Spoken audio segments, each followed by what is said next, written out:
The Long Dark is filled with reminders of how deadly the world is, but some discoveries hit differently. They make you stop and stare at the screen, and they make you ask questions. The discoveries that we're going to talk about today don't just stick with you because they're dramatic, they're human, and that's way, way worse.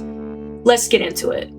We're starting with a discovery that tells a clear story, the crashed remains of the Final Approach. It's a downed rescue helicopter laying at the end of a trail of skids that stretch across the snow. The pilot is outside, frozen in the snow, and it's straightforward to see what happened here. Someone was trying to help, they could have saved people, even you, and they didn't make it. Instead, they just became another body that the frozen environment has claimed. What really gets me about this spot is the hope that's built into it. A helicopter suggests that the outside world was trying to get in, or people were trying to get out, and that means that at some point in time there was an outside world to help. Now we're just left with this, a frozen pilot and a doomed flight. The only positive we can take from this is that there's closure. This crash tells a full story. Our next discovery doesn't give you that. Forlorn Muskeg is a region that already feels like it wants you gone. It's exposed, there's weak ice everywhere, and there's very little shelter. Near a low blind, one of the few shelters in the region, you can find human bones. It's not a body, it's not someone who froze there last week, it's bones. A skull, ribs, vertebrae, all sticking out of the snow like they've been there for a long time. What's especially unsettling about these bones is that they're together. Wildlife should have scattered them and the weather should have buried them deeper, but here they are, almost complete, like someone just laid down outside the blind and never got up. And the world just carried on around them. You can't help but wonder who they were and how they got here. They're completely anonymous, which makes it a little bit easier. You have no idea who they are or what their story is. The next discovery on our list is worse because you can tell who lived there and you know what they faced. There's a house in Milton where you can find a room with toys, a crib, and a teddy bear. It's clearly the possessions of a family that lived here recently. And it was clearly a family with a kid. That's what makes this discovery genuinely haunting because you can't help but wonder where they went and if they made it out. The idea of someone carrying a kid through the snow, past the wolves, and everything that this island throws at you, could they actually survive? Realistically, you know the odds. Traveling with a kid in this world would be almost impossible. The cold doesn't make any exceptions, and neither do the predators that are out there. I want to believe that they made it, but the Long Dark doesn't really provide many happy endings. And it all makes that home and crib feel less like an abandoned house and more like a memorial. But at least the crib is a physical discovery. It's something that you can see and process. Our final two entries are notes, and they document something that you can't easily see or process: fear. You find this note in the air control tower at Forsaken Airfield. We're leaving. Can't stand the lights anymore. No sleep, just no sleep. We're walking out of here. If you've spent much time in this region, you know exactly what they're talking about. The glimmer fog. When it rolls in, the insomnia starts and you stop being able to rest. You get disoriented, drained, and the fog makes it difficult to see the world around you. The note is reassuring in a sense. It tells you that you aren't the only person who's experienced the fog, but it's undeniably eerie. They tried to walk out into the snow to escape. They felt that dangerous weather and the cold and the predators were better than spending one more minute letting their brain unravel. Somewhere out in the snow, there's probably a body that belongs to the person who wrote this letter. They chose the snow over a slow descent into madness. And if this note captures the final moments before someone's descent into madness, our final discovery shows that breaking point. Scrawled on a wall in red, you find the phrase, "They hate the light." There's no real context, no explanation, just these words that someone felt needed to be seen. Who is they meant to refer to? It could be the wolves. We know that they don't like lit flares. It could also be a reference to another predator. Maybe it's something that we don't even have a name for. But the more that I sit and I look at it, the more that I feel like it doesn't really matter what the words actually mean. What really matters is the act of writing them. Someone was in the maintenance yard alone and they left a pretty impractical message. It feels more like a cry into the void than something that's actually useful. Whether it's meant to be a warning or it's just despair, it feels like it captures the dangers of isolation and stress in this world. So those are 5 discoveries that stuck with me long after I closed the game. What discovery in the Long Dark stuck with you the most? There are so many that I didn't cover, and I'd love to hear the ones that impacted you the most. If you like more content like this, please like and subscribe, and I'll see you in the next one.